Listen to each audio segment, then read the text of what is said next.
नमस्कार।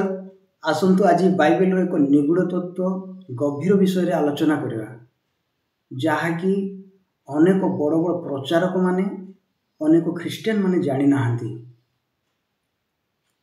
निश्चित भाव जीशु बाप्तिस्म नेबा कथा बाइबल लेखा अछि आ समस्ते जानिछंती मध्य, किंतु जीशु काहेकि बाप्तिस्म नेले यार अर्थ स्पष्ट भावे केही अनेक लोक जानी नाहांती। अधिकांश लोकों मतरे जीशु आम को एक आदर्श देखा बाप्तिजित हेले। जदि जीशु आम को गोटे आदर्श देखा बाप्तिजित हेले तेबे आमे कौन तांकर आदर्श को फॉलो करि परिबा कि अनुगमन करि परिबा कि? कारण से ईश्वर बीज द्वारा ईश्वर वाक्य द्वारा जात होते आमे शरीर अच्छु, आमे शारीरिक मनुष्य। से जा हो जीशु काहेकि बाप्तिजित हेले? जोहन क्यों बाप्तिस्म दौथिले? मन परिवर्तन बाप्तिस्म दौथिले। तो आमे जदि देखिबा तेबे जीशुंकर आवश्यक ही नथिला से मन परिवर्तन करियार। तेणु आमे जागतिक भावे जदि देखिबा तेबे तांको पई बाप्तिस्मर कौनसी मूल्य नथिला, किंतु जीशु बाप्तिजित हेले जोहनक द्वारा। यार गभीर विषय बाइबल रे लुकायित भाव रही। अनेक लोक अछंती परित्राण पाइबा तो चाहती, किंतु से माने कौन करिवे जानि नाहांती। से मानकु जेमति कुहा जाउची से माने सेमति करूछंती, किंतु बाइबल रे अलगा भाव लिखा जाइए। कौन?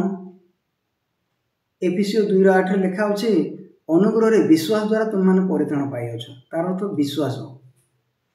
रोमियो 10:17 लिखा है, विश्वास श्रवण जात हुए आउ श्रवण ख्रीष्टन वाक्य द्वारा हुए। तार अर्थ आम जिते सुसमाचार को ख्रीष्टन वाक्य को आम विश्वास रे ग्रहण करवा, से ही मुहूर्त रे आम परित्राण पाई परिबा, से ही मुहूर्त रे आम पाप क्षमा पाई परिबा, से ही मुहूर्त रे आम हृदय समस्त पाप परमेश्वर धौत करेंगे विश्वास द्वारा।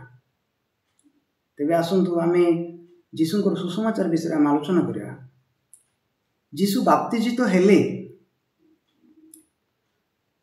जेहेतु ईश्वर जीशु को आमर पापर परित्राण निमंते प्रेरण करथिले, सेथिपाई जीशुंक जीवन रे जहाँ भी से करिसंती आमर पाप सहित आमर परित्राण सहित ताहा संपर्क अछि, परित्राण सहित संपर्क रिलेटेड। तेणु बाप्तिस्म मध्य आमर परित्राण सहित आमर पाप सहित संपर्क अछि। आसंतु बाइबल किछि अंश पाठ करिके आमे आगको बढ़िबा। मु पढुछि माथ्यू 3 पर्व तार 13 पदरु मु पढुछि। सेतेबेले जीशु जोहनक द्वारा बाप्तिजित हेबा निमंते गालिलीरु जर्दन को आसिले, किंतु जोहन ताहांकु निवारण करिबाकु चेष्टा करी कहिले, आपणक द्वारा बाप्तिजित हेबा मोर प्रयोजन आउ आपण मो निकट को आसुअछंती। मात्र जीशु तांकु उत्तर देले, एबे सम्मत हो, कारण एही प्रकारे समस्त धर्म कर्म साधन करिबा आमानकर उपयुक्त। सेतिरे से ताहांक कथारे सम्मत हेले। बाप्तिस्म तो मन परिवर्तन निमंते निया जाउतला, किंतु जीशु कौन कहउछंती? एही प्रकारे आमे धर्म कर्म साधन करिबा। पाप कर्म, पापर विपरीत वाड होछि धर्म कर्म। तेबे जीशु बाप्तिस्म नेबा द्वारा कि प्रकार धर्म कर्म साधित होला? एठी जेतेबेले जीशु जोहन को बुझेले सेतेबेले जोहन बाप्तिजित होले, सम्मत हेले आउ जीशु को बाप्तिस्म देले। बाप्तिस्म जोहन के जोहन हेउछंती जणे महायाजकंकर पुत्र। आउ व्यवस्था अनुसार जो महायाजकर पुओ को जेतेबेले 30 वर्ष बयस हो जाए से माने महायाजक स्वयं हो जाते, महायाजक पदरे नियुक्त हो जाते। तेणु महायाजकंकर पुओ महायाजक अटे। तो जोहन होउछंती जणे महायाजक। से जीशु को बाप्तिस्म दउछंती, तांकर मस्तक रे हस्त निर्भर देई से बाप्तिस्म देले जीशु को। तो आसंतु यह हमें जानिबा पई व्यवस्था दुनिया को जीवा। प्रकृत रे व्यवस्था भितरे जीशुंकर बाप्तिस्म प्रणाली बा जीशु काहेकि बाप्तिजित हेले जोहनक द्वारा लेखा अछि। ବାଇବେଲରେ ଏମିତି ମଧ୍ୟ ଲେଖା ହେଇଛି ବ୍ୟବସ୍ଥା ଜହନଙ୍କ ପର୍ଯ୍ୟନ୍ତ ପ୍ରଚଳିତ ଥିଲା। ତାର ଅର୍ଥ ଜହନଙ୍କ ବାପ୍ତିସ୍ମ ପର୍ଯ୍ୟନ୍ତ ଏହା ପ୍ରଚଳିତ ଥିଲା। ତ ଯୀଶୁ ଆସି ବ୍ୟବସ୍ଥାର ଅଧୀନ ହେଲେ ଆଉ ବ୍ୟବସ୍ଥାକୁ ସେ ସଫଳ କରିଅଛନ୍ତି। ବ୍ୟବସ୍ଥାରେ ଯେଉଁ ଆଶା ପରମେଶ୍ୱର ଯେଉଁ ଲକ୍ଷ୍ୟ ଯାହା ବି ରଖିଥିଲେ ତାହା ଯୀଶୁଙ୍କ ଠାରେ ସଫଳ ହେଇଛି। ଏ ପ୍ରକାର ବାଇବେଲ ଲେଖା ହେଇଛି। ତାପରେ ଆଉ ଗୋଟେ ବାକ୍ୟ ମଧ୍ୟ ଏଭ୍ରି 10 ପର୍ବରେ ଲେଖା ଅଛି। ଟିକେ ଆମେ ଦେଖିବା, ତାପରେ ଆମେ ଯିବା ସେଠିକୁ। ଏଭ୍ରି 10:1 ପଦ ମୁଁ ପଢ଼ିବି। କାରଣ ବ୍ୟବସ୍ଥା ଆଗାମୀ ଉତ୍ତମ ଉତ୍ତମ ବିଷୟର ଛାୟା ସ୍ୱରୂପ ହୋଇ ସେହି ସବୁ ବିଷୟର ଅବିକଳ ପ୍ରତିମୂର୍ତ୍ତି ନ ହେବାରୁ ଯାଜକମାନଙ୍କର ବର୍ଷକୁ ବର୍ଷ ସର୍ବଦା ସେହି ଏକା ପ୍ରକାର ବଳି ଉତ୍ସର୍ଗ କରିବା ଦ୍ୱାରା ମୋ ଉପାସକମାନଙ୍କୁ କଦାପି ସିଦ୍ଧ କରିପାରେ ନାହିଁ।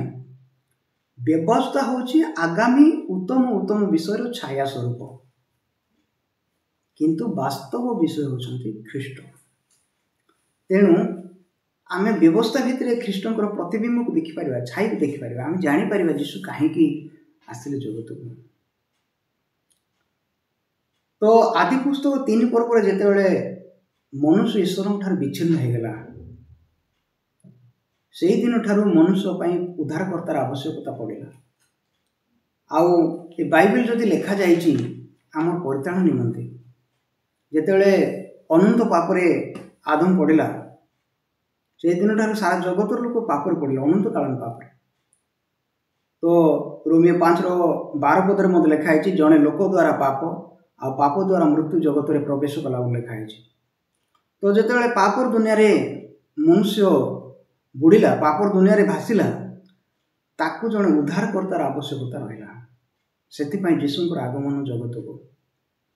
ଆମେ ବ୍ୟବସ୍ଥା ଯୁଗରେ ଆମେ ଯଦି ଦେଖିବା ପାପରୁ କେମିତି ସେମାନେ ପରିତ୍ରାଣ ପାଉଥିଲେ, ମୁକ୍ତ ହେଉଥିଲେ। ପାପରୁ ଦିନିକିଆ ପାପ, ବର୍ଷିକିଆ ପାପ, ଏମିତି ସେମାନେ ଅନେକ ପାପରୁ କେମିତି ସେମାନେ ଉଦ୍ଧାର ପାଉଥିଲେ। ଗୋଟେ ଗୋଟେ ପାପରୁ ବ୍ୟବସ୍ଥା ପୁସ୍ତକରେ ଭଲ ଭାବେ ପ୍ରାଞ୍ଜଳ ଭାବେ ଲେଖାଯାଇଛି।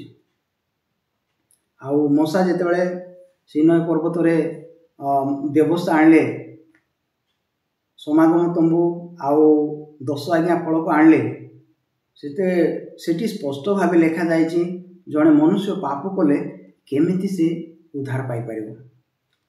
ବାଇବେଲରେ ସ୍ପଷ୍ଟ ଭାବେ ଲେଖା ଅଛି ପାପର ବେତନ ମୃତ୍ୟୁ। ପାପର ବେତନ ହେଉଛି ମୃତ୍ୟୁ। ତ ଆଦମ ଯେତେବେଳେ ଥିଲେ, ଆମେ ତାଙ୍କ କୋଟି ଦେଶରେ ଥିଲୁ, ତାଙ୍କ ଶରୀରରେ ଆମେ ଲୀନ ହେଇଥିଲୁ, ଆମେ ଅଦୃଶ୍ୟ ଭାବେ ତାଙ୍କ ଶରୀର ଥିଲୁ। ସେ ଯେତେବେଳେ ଆଜ୍ଞା ଲଙ୍ଘନ କଲେ, ଆମେ ମଧ୍ୟ ତାଙ୍କଠାରେ ଆଜ୍ଞା ଲଙ୍ଘନ କରିଅଛୁ। ତ ଆମେ ଜନ୍ମରୁ ହିଁ ଆଜ୍ଞା ଲଙ୍ଘନକାରୀ ଅଟୁ। ଆମେ ଆଜ୍ଞା ଲଙ୍ଘନ କରିସାରିଛୁ ଆଦମଙ୍କ ଦ୍ୱାରା। ତ ପାପର ବେତନ ହେଉଛି ମୃତ୍ୟୁ। ଯେତେବେଳେ ଆଦମ ପାପରେ ପଡ଼ିଲେ, ତାର ବେତନ ସ୍ୱରୂପ ସେ ମୃତ୍ୟୁରେ ପ୍ରବେଶ କଲେ, ଅନନ୍ତକାଳୀନ ମୃତ୍ୟୁ। ତ ଆମେ ଯଦି ସାରା ଜଗତର ଲୋକଙ୍କୁ ଦେଖିବା, ସେମାନେ ସମସ୍ତେ ମୃତ୍ୟୁର ଅଧୀନରେ ଅଛନ୍ତି। କାରଣ ଆଦମଙ୍କୁ ଦେଇ ସମସ୍ତେ ମୃତ୍ୟୁରେ ପ୍ରବେଶ କରିସାରିଛନ୍ତି। ବାଇବେଲରେ ସେମିତି ଲେଖା ଅଛି। ଆସନ୍ତୁ ଗୋଟେ ବାକ୍ୟ ପଢ଼ିବା। ଆମେ ଦେଖିବା ରୋମିଓ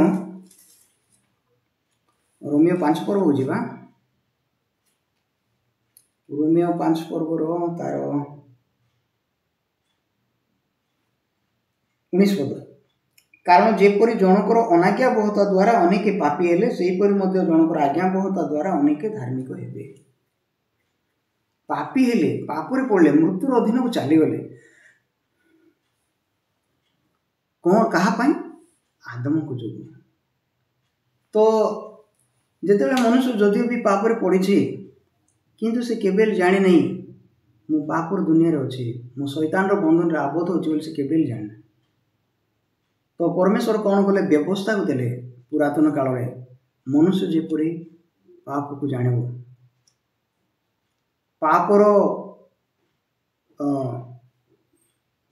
ପରାକ୍ରମକୁ ସେ ଯେପରି ଜ୍ଞାତ ହେବ, ସେଥିପାଇଁ ପରମେଶ୍ୱର କ'ଣ କଲେ? ବ୍ୟବସ୍ଥାକୁ ପୁରାତନ କାଳରେ ଦେଲେ ମୂଷାଙ୍କ ଦ୍ୱାରା। ସେଠାରେ ବାଇବେଲ ରୋମିଓ 3:19 ପଦ 20 ପଦରେ ଲେଖା ଅଛି, व्यवस्था द्वारा कौन सी प्राणी ताहांको आगे धार्मिक गणित हम ना, कारण व्यवस्था द्वारा पापर ज्ञान जन्म बोली थाए। तार अर्थ व्यवस्था द्वारा पाप को चिन्हट करा जाए। पाप को चिन्हट करने, पाप को जानिबा पाई, मु मृत्युर अधीन अच्छी, मु पापी, मोर रास्ता नरक, एगुड़ाक आविष्कार करने मनुष्य निजर शरीर सकल दुर्बलता आविष्कार करने व्यवस्था को परमेश्वर देइछन्ति। तो सेठी आमे जदि लेवीय पुस्तक को जीवा, जड़े लोक पाप कले केमती से उद्धार पाइब से विषय में प्रांजल भाव सेठारे लिखा जाए। आसतु गोटे वाक्य पढ़ी आम देखा व्यवस्था द्वारा केमती लोक मैंने उद्धार पाउथिले पापरू। मु प्रथमे गोटे वाक्य पढ़ी, लेवीय पुस्तक 4 पर्व तार 37 पदर मु पढ़ुछि। कौन लिखा है? आउ सदाप्रभु जहा न करने आज्ञा करिअछन्ति तहिंरु कौनसी कर्म करिबारे जेबे साधारण लोकंक मध्यरु कौनसी प्राणी भ्रांति रे पाप करी दोषी हुए ओ से जेउ पाप करिअछि ताहार सेही पाप जेबे ताहाको ज्ञात करा जाए, तेबे से जेउ पाप करिअछि ताहार सेही पाप निमंते एक निपुंत छाग उपहार आनिब।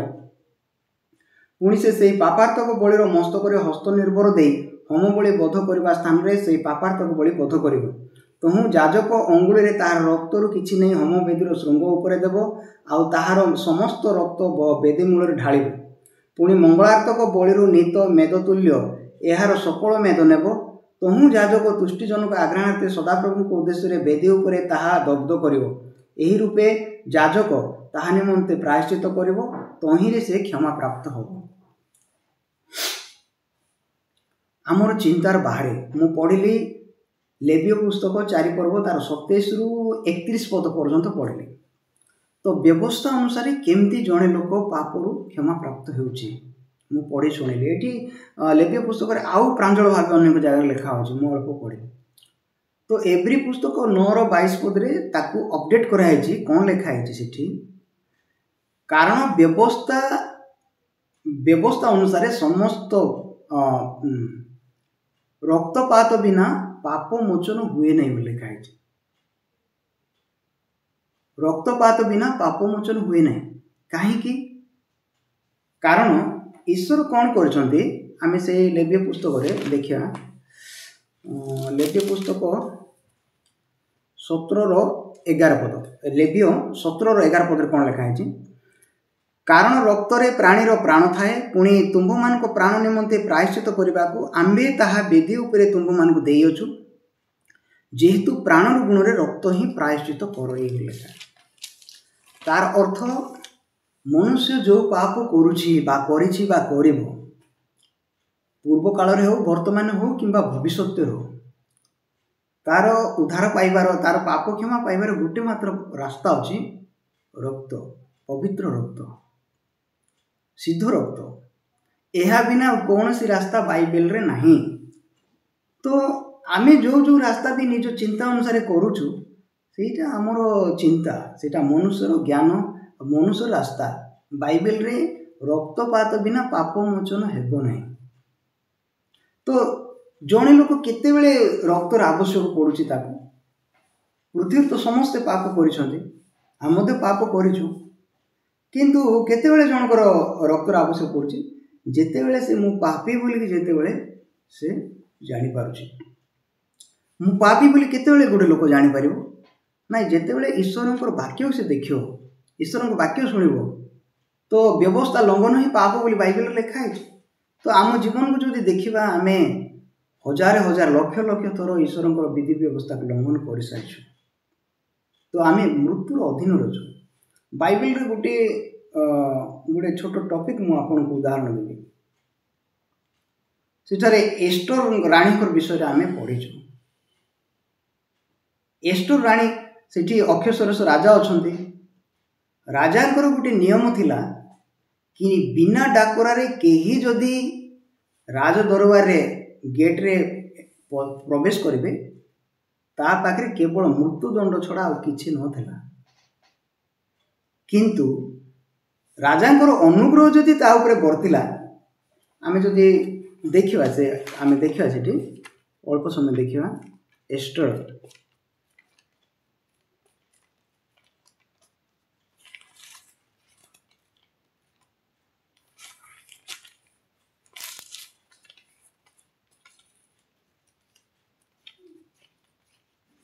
एस्टर विवरण मैं कहली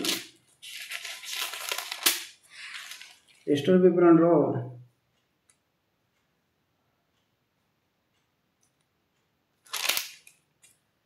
हाँ एस्टर विवरण 4:11 पद मु पढ़ुछि। बिना डाकरारे पुरुष कि स्त्री जे केही भितरे प्रांगण को राजा निकट को जाए ताहार प्राणदंड हेबार एकमात्र आज्ञा अछि। केवल जहा प्रति राजा स्वर्णमय राजदंड बढ़ाती से ही बंचे। यह राजांकर सबु दास और राजांकर सबु प्रदेशस्थ लोक जानती। मात्र आज को 50 दिन है 30 दिन है मु राजा निकट को जीवाई डाकरा पाइना। तो बिना डाकर कहीं जदि गला राजपुर को तेबे तार मृत्युदंड छड़ा किसी ना। किंतु राजांकर अनुग्रह दंड जदि बर्तुची पड़ुची देखा जाउची कहले से लोक भर्ती हो लेखा। तो जदि आमे व्यवस्था अनुसार जदि देखिबा आमे समस्त मृत्युर अधीन रे अछु तो आमे मृत्युर योग्य मृत्युर अधीन रे अछु। तेबे आमको जदि उद्धार करिवार अछि परमेश्वर केवल अनुग्रह ही उद्धार करिवार अछि। तांको रास्ता ही उद्धार करिवार अछि। आम हाथ रे आ कोनोसी रास्ता नाही। वर्तमान एस्टर रानी गेट भीतर को जाइछन्ती। एबे से कांदिले भी कि छाड़िबे नाही। एबे से जेते जहा रिक्वेस्ट कले भी कि सुनिबे नाही। केवल राजा को हृदय जदि ता प्रति जदि खोलिबो तेबे से बंची परिबो। या ईश्वर हृदय को बुझाऊँ ये घटनाटी। तो ईश्वर जितेबाला आम पृथ्वी समस्ते पाप करूँ आमको उद्धार करने जीशु गोटे मात्र रास्ता। यह बाइबल लिखाई यह ईश्वर अनुग्रह बोल लिखाई। यह ईश्वर अनुग्रह जहन पुस्तक 1:17 पद लिखाई। व्यवस्था मशा द्वारा दत्त है किंतु अनुग्रह और सत्य जीशुख्रीष्ट द्वारा उपस्थित है लिखाई। तो आम जदि देखा कि जीशुख्रीष्ट होउछन्ति अनुग्रह ईश्वर अनुग्रह। आम हाथ में परित्राण पाइबापी कौन रास्ता नहीं। आम जहाँ कले परित्राण हेब नहीं कारण आम अलरेडी पाप कर सारी। चिंता करूँ जड़े लोक चोर गोटे चोर मनकर धरा पड़ी तार विचार ताकू कौन दंडा दिज्व ताकू कौन छड़ा कौन यहाँ कौन ता हाथ में अच्छी ना विचार करतार हाथ में अच्छी। ठीक से ही प्रकार जिते आम पाप करूँ विचार करिबार बा कौ दंड आमको दिज्व छड़ा कौन करा से कौन सी विषय आम पाखरे नहीं। तो प्रकृत में आ परमेश्वर योजना करिसंती कौन पापर वेतन मृत्यु किंतु से लिखाई पापर प्रायश्चित रक्त द्वारा करा जदि आमे से रक्तर संपर्क में आसीजिबा परमेश्वर रास्ता रे आसीजिबा तेबे निश्चित आमे उद्धार पाई पाए। आम रास्ता रे केबे लेबना। तो ये कौन लिखाई रक्त। तो गोटे पशु को जिते बड़े से बलि करते समागम तंबुरे से जाजक कौन करते तार धमनी काटुले तार बेक काटुले आउ रक्त बाहर करते कौन पाई से लोकर प्रायश्चित करने रक्त को लेकिन बेदी मूले ढालुले आउ सिंचन करते। सेठी लेवियो 4:31 पद लिखाई। पुणी मंगलात्मक बलिरु नीत मेद तुल्य यार सकल मेद नेब तहु जाजक तुष्टिजनक आघ्राण सदाप्रभु उद्देश्य बेदी उपरे ताहा दग्ध करिबो एही रूपे जाजक ता निमंते प्रायश्चित करिबो तहिरे से क्षमा प्राप्त हबो। एही प्रकारे क्षमा पाबो। हेले आमे एठी चिंता करिबा कि गोटे पशुर रक्त द्वारा केमती पापर प्रायश्चित होउथला। सेठी लिखाई हस्त निर्भर बोली लिखाई। तार अर्थ पशुर उपरे हस्त देवा द्वारा से जो पापीर पाप पशु पर को ट्रांसफर होता हस्त निर्भर ये लिखाई। यहाँ लेवियो 16:21 पद लिखाई। देखो कौन लिखाई लेवियो 16:21 पुणी हारण से जीवंता छागर मस्तक हारण किए महाजाजक पुणी हारण से जीवंता छागर मस्तक आपणा दुई हस्तर निर्भर दे ताहा उपरे इस्राएल संतानगणर समस्त अपराध समस्त अधर्म और समस्त पाप स्वीकार करिबो आउ ताहा सबु से छागर मस्तक अर्पण करी प्रस्तुत थिबा मनुष्य हस्तरे ताहाको प्रांतर को पठाई जाओ। तो प्रकृत में यह हूँ बाइबल निगूढ़ विषय।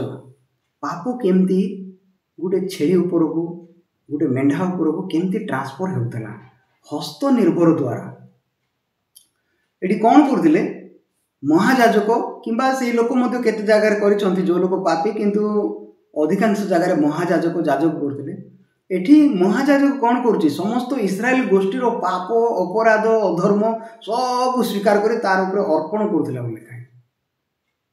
तो से ए माने पाप मुक्त होते आउ से पाप युक्त होता एमानकर समस्त पाप तांको उपरकू सॉरी से छाग उपरकू बा मेंढा उपरकू चली जाउतिला जद्वारा सी पापी होतिला आ पापर वेतन होची मृत्यु ताको मृत्यु दंड दिया जाउतिला कारण से गोटे निष्पाप छेली छुआ निष्पाप मेंढा छुआ बोली बाइबल रे लिखा होची। एमती रे व्यवस्था द्वारा पाप कौन होतिला ट्रांसफर होतिला जो द्वारा से मेंढा किंबा से छेली द्वारा से माने तांकर जावतीय पापरु से माने उद्धार पाउतिले पापर वेतन मृत्यु मृत्यु उद्धार पाउतिले। किंतु चिरस्थायी यह चिरस्थायी नथिला चिरकाल पई नथिला एटा क्षणकाल पई थिला एटा जगत रे साधित होतिला। किंतु बाइबल कौन लिखा है व्यवस्था आगामी उत्तम उत्तम विषय छाया स्वरूप लिखा है। तो ये सकल व्यवस्था को जदि आमे देखिबा यह ख्रीष्टन ठारे सफल होची कारण ख्रीष्ट होउछंती सिद्ध आ चिरस्थायी सेटा अनंतकाली कालीन विषय वस्तु जीशु ठारे घटी।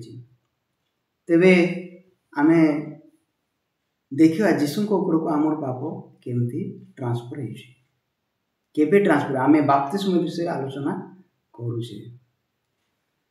हे प्रभु तुम्हें मो पाप निमंते मृत्यु भोग करियछ हेले केमती जो जीशु मोर पाप निमंते मृत्यु भोग कले लोकन पाखे उत्तर नहीं।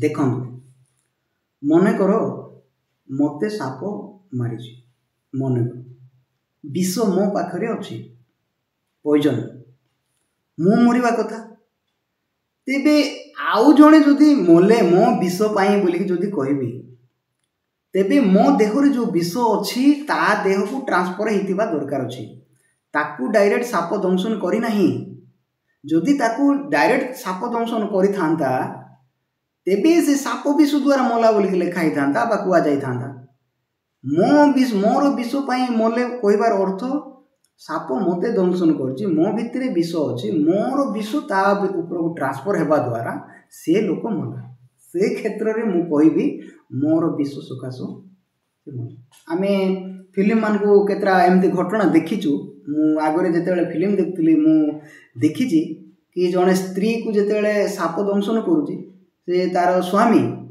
तार विष को जेतेबेले पाटी रे टाणुची शोषुची सेतेबेले से लोक बेहोश होइकी मोला परे होची। तो सेमती साप दंशन करची स्त्री को किंतु विष आसिला हजन पाप स्वामी पाप एइठा पाप जोगु मोला किबा तार तार विष जोगु ये मृत्यु भोग कला ए क्षेत्र रे आमे कहि परिबा। तेबे जीशु केबे हमर पाप बोहिले आमे तो सेतेबेले जन्म भी नथिलु केमती जीशु हमर पाप बोहिले। तो सेति पई हमको बाइबल को बुझिबा पड़िबो काहे कि केमती जीशु हमर पाप को बोहिले व्यवस्था द्वारा आमे आरो रास्ताटा आमे देखुछु जाउछु जीशु को पाखरे केमती सेटा साधित होउछु। तो जहन किए जहन होउछंती जने महायाजक जीशु किए नहीं जीशु गोटे शरीर जो शरीर की पाप बुआ जाई पारिबो सेठी भी ईश्वर को मेष शावक बोली कि जहन कहउछंती बाइबल लिखा है। तेबे जीशुंकर जो शरीर से शरीर कहीं बना जाइथिला जेमती से जगतर पाप बहिबे से शरीर आ से रक्त को बना जाइथिला जेमती तांको रक्त द्वारा जगतर समस्त एर जेड पाप को वाश करबे सफा करबे। तो सेति पई सेही शरीर को बना जाइथिला। तो आसंतु गोटे वाक्य पढ़िबा एब्री पुस्तक को जीवा हमें एब्री पुस्तक रे एब्री 10 रो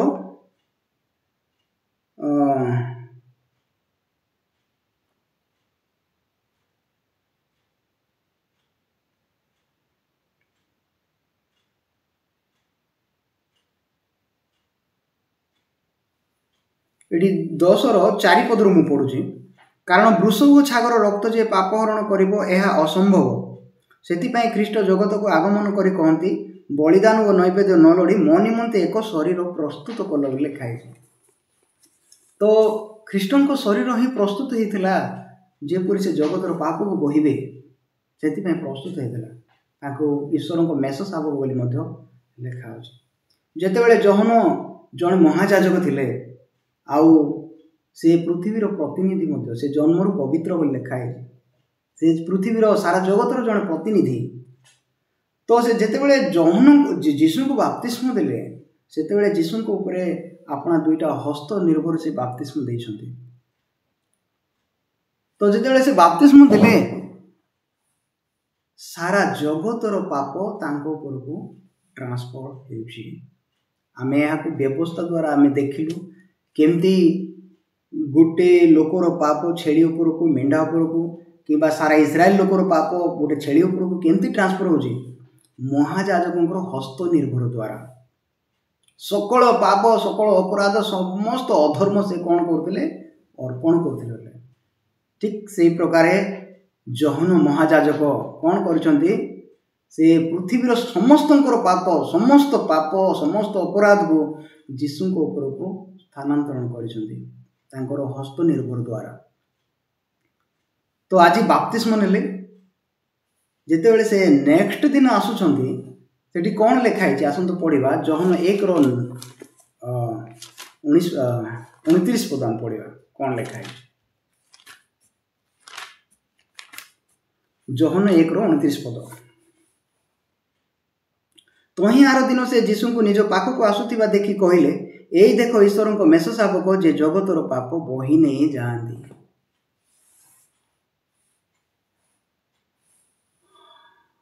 ଯୀଶୁ ଜଗତର ପାପ ବୋହି ନେଲେ। ଆଉ ଜଗତ ଭିତରେ କିଏ ନାହାନ୍ତି? ମୁଁ ଅଛି, ଆପଣ ଅଛି, ସମସ୍ତେ ଅଛନ୍ତି। ତେବେ ଆପଣଙ୍କର ପାପ ଆଉ ମୋର ପାପ ଯୀଶୁ ନେଇନାହାନ୍ତି କି? ଲୋକ କାହିଁକି ପାପୀ କହୁଛନ୍ତି? ମୁଁ ପାପୀ ବୋଲି କାହିଁକି କହୁଛନ୍ତି? ଏଇଥିପାଇଁ ସେମାନେ କେବେ ଯୀଶୁଙ୍କୁ ଦେଖୁନାହାନ୍ତି। ସେମାନେ କେବେ ଯୀଶୁଙ୍କୁ ଗ୍ରହଣ କରୁନାହାନ୍ତି କି ଯୀଶୁ ମୋର ପାପ ବୋହି ନେଇଛନ୍ତି।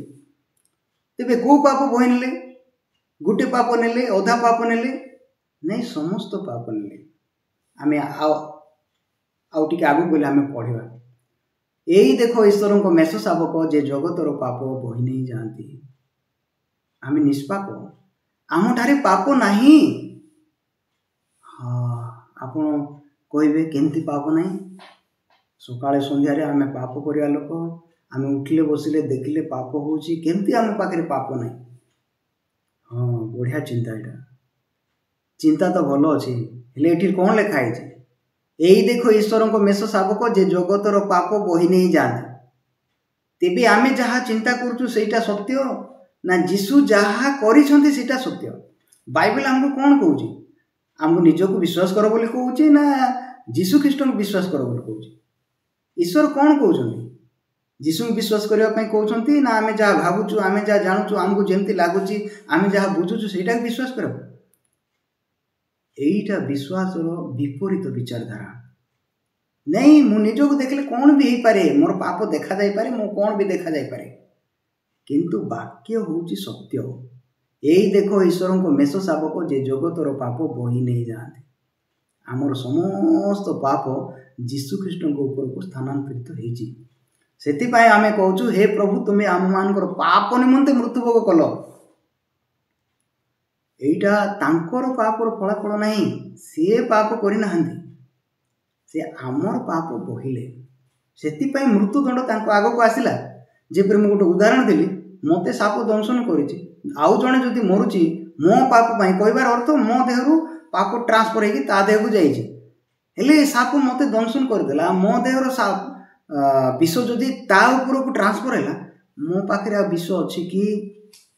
ଯଦି ମୋ ପାଖରେ ବିଷ ଅଛି, ତେବେ ତା ଉପରକୁ ଟ୍ରାନ୍ସଫର ହେଇନି। ଯଦି ଯୀଶୁଖ୍ରୀଷ୍ଟ ପାପ ବହନ କଲେ, ତେବେ ଆପଣଙ୍କ ପାଖରେ ପାପ ନାହିଁ। ଯଦି ଆପଣଙ୍କ ପାଖରେ ପାପ ଅଛି ବୋଲି କହୁଛନ୍ତି, ତେବେ ଯୀଶୁଖ୍ରୀଷ୍ଟ ପାପ ବହନ କରିନାହାନ୍ତି। ଏ ଦୁଇଟା ଭିତରୁ କେଉଁଟା ହେଲେ ଗୋଟେ ସତ। କାରଣ ଆମେ କରିଥିବା ପାପକୁ, ଆମର ପାପକୁ ସେ ବୋହିଲେ, ତାଙ୍କର ପାପକୁ ନାହିଁ। जदि जीशु मोर पाप बोहिले बोली मु कहूँ ताहे तो मो पाखे पाप नहीं। मु बुझु न बुझु मु जानू न जानू मो पाखे पाप नहीं आदौ नहीं। अनेक प्रश्न आसीपे।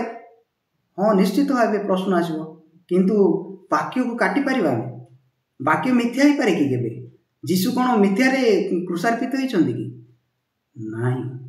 जीशु पाखे आम सकल पाप स्थानांतरित हो सारी बाइबल लिखाई जहन पुस्तक प्रथम ना द्वितीय जहन लिखाई से पाप बही नेबा निमंते प्रकाशित होले लिखाई। तार तो जीशु कहीं प्रकाशित होते पाप बही नहीं जावा निमंते आदम ठारे जगतर पाप प्रवेश कला जीशु ठारे आउट होगा। से आम निष्पाप उठू से आम पवित्र उठू से आम धार्मिक उठू। कहीं मुझे दृढ़तार सहित कहूँ कारण वाक्य लिखाई सुसमाचार कहते ईश्वर एमती कहते ईश्वर आमर पाप अपराध आम केमती मुक्त होगा ईश्वर जानी से जीशु को गोटे शरीर प्रस्तुत कले ता भितर पवित्र रक्त को देले जो रक्त द्वारा आमर पाप धोई जीव जो शरीर आमर समस्त पाप उठे नहीं जीव। तो जीशु आसी क्रूसार्पित हो सारी आम जो वाक्य को देखुचु आउ जीशु जहाँ कर जीशु द्वारा जहाँ समाप्त होती पवित्र आत्मा प्रेरित मान द्वारा बाइबल लिखि जदि किए पवित्र आत्मा विश्वास कर जीशु को ग्रहण कर निश्चित भाव कहीपर मो पाखे पाप नहीं कहीं कारण जीशु मोर समस्त पाप बही नहीं। आसतु गोटे वाक्य पढ़ी आम शेष करवा प्रथम पितर जा प्रथम पितर 2:24 पढ़ू यहाँ जिसाई पुस्तक अपडेट होती वाक्य। आसतु कौन लिखाई आम्भे माने जेपरी पाप प्रति मृत हो धार्मिकता निमंते जीवन यापन करूँ।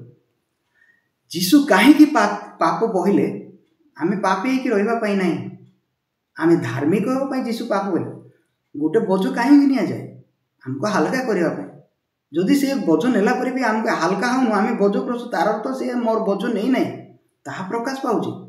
जीशु जदि आमर पाप क्षमा करना तेबे आम पापी कही था किंतु बाइबल तो कहूँ जीशु आमर रक्त द्वारा आम समस्त पाप क्षमा कर आम पापी कहूचे तार अर्थ आम जीशु को केबे विश्वास करूना आम निजर कर्म को ही विश्वास कर। यहीटा हूँ आज चलित ख्रीस्टियन समाजर गोटे परिस्थिति से माने ख्रीष्ट को विश्वास न करिकी निज को विश्वास कर पाप कले केमती पाप कले केमती पाप न करते कहीं पाप कर पाप जदि कर विचार कर कौन न्याय निष्पत्ति कर आपण हाथ में अच्छे आम हाथ में अच्छे कि ना ईश्वर हाथ में अच्छी सी जदि गोटे अनुग्रह दंड बढ़ाई जीशु नाम आम जो विश्वास करने दरकार जिते नह जहाज बनइले जहाज भितर किए जी प्रवेश करता से कौन मृत्युभोग करता कि से जदि मनकर गोटे बेसिया होता से जो गोटे चोर होता जदि विश्वास रे प्रवेश करता से वर्ती था ना वर्ती ना निश्चित भाव से वर्ती था सीटा गोटे जहाज से भितर जी भी प्रवेश कर से उद्धार प्राप्त हो से रक्षा ठीक जीशु ख्रीष्ट होती गोटे उद्धार करता जे कहीं तांगठारे विश्वास करे से विनष्ट नहीं अनंत जीवन प्राप्त हुए बाइबल लिखा है। तेणु लोक मैंने कौन कर विचार स्टार्ट कर विचार ये ईश्वर हृदय नुहे सीटा व्यवस्था देखो गोटे वाक्य देखेबी सॉरी वाक्य देखेला पर आम शेष करवा जहन 3 पर्व जा जहन 3 पर्व कौन लिखाई 3:17 पद मुझे पढ़ुची कौन लिखाई जेणु जगतर विचार करने निमंते ईश्वर अपना पुत्र को जगत को प्रेरण न करी जगत जेपरी ताहांको द्वारा परित्राण प्राप्त हुए एथिपाई ताहांको प्रेरण कले बोले लिखाई विचार करिवार हृदय जीशुंकर नाही एटा जगतर हृदय जीशु जगत को परित्राण करिया पाते आपण मु ए सारा जगतर लोक केमते परित्राण प्राप्त हो उद्धार पाइबे हृदय पाप शून्य हेबे आ पाप शून्य हृदय नहीं कि बंचिबे ईश्वर आगे से से जगत को आसते तेणु बाइबल लिखा है जे कहीं तांगठारे विश्वास करे से विनष्ट नहीं अनंत जीवन प्राप्त हो। तेबे एठी कौन लिखा है प्रथम पितर 2:24 आम्भे माने जेपरी पाप प्रति मृत हो धार्मिकता निमंते जीवन यापन करूँ आम धार्मिक भाव ईश्वर को धार्मिक भाव जीवन यापन करूँ धार्मिक परिचय बंचु से कौन लिखाई एथि निमंते से आपे क्रूस उपरे निज शरीर रे आम्भମାନଙ୍କର ସମସ୍ତ पाप बहन कले ताहांक प्रहार तुम्बे माने सुस्थ हो। जड़े धार्मिक कौन पाई कहि परिबो नहीं से जेतेबेले जीसु विश्वास करुछि। जड़े पापी बोली केतेबेले कहि पारुछि से जीसु विश्वास न करिया द्वारा से निजो विश्वास करिया द्वारा पापी कहउछि। लोक माने कोन भाबुछन्ते आमे पापी पापी कहवा द्वारा ईश्वर हमको बेसी खुशी ही जाउते। ईश्वर केमती खुशी ही पाइले जो ईश्वर जनकू धार्मिक करिसंती पवित्र करिसंती सिद्ध करिसंती से लोक जदि पापी बोली कहउछि अविश्वास रे ता केमती खुशी पाइबे। से तो क्रूसर शत्रु से क्रूसर विरोधी से जाने नहीं कि क्रूस कालवरी क्रूसर मोर पाप क्षमा है जीशु ख्रीष्ट जी की मोर समस्त पाप कौन लिखा है एथि निमंते से आपे क्रूस उपरे निज शरीर रे आम समस्त पाप बहन कले। जेतेबेले जीशु क्रूसार्पित होउछन्ते मृत्यु दंड भोगुछन्ते सेतेबेले आमर समस्त पाप तांको ऊपर थिला कारण जहनक द्वारा से आमर पापर भार को बहिथिले आउ क्रूस रे जाइके समाप्त करूछन्ते मृत्यु द्वारा। तो जीशु आमर समस्त पाप को निज ऊपर नहीं सारी तेणु आमे पापी नहु आमे होछु धार्मिक आमे होछु पवित्र आमे होछु सिद्ध। यह आमर कर्म द्वारा केबेले ही नहीं आमर 1% काम द्वारा ही नहीं यह केवल अनुग्रह रे जीशु ख्रीष्टकर कार्य द्वारा ही जीशु ख्रीष्टकर क्रूस द्वारा ही जीशु ख्रीष्ट कोरड़ा प्रहार सहिबा द्वारा ही जीशु ख्रीष्ट कंटार मुकुट पिंधवा द्वारा ही जीशु तांकर जो रक्त पवित्र रक्त को झरे तो द्वारा ही बाइबल रे साक्षी प्रमाण रही बाइबल रे पवित्र आत्मा द्वारा जितेबले जन ग्रहण करुच्ची ताही परित्राण ताही तार पाप मुक्तिर कारण हो।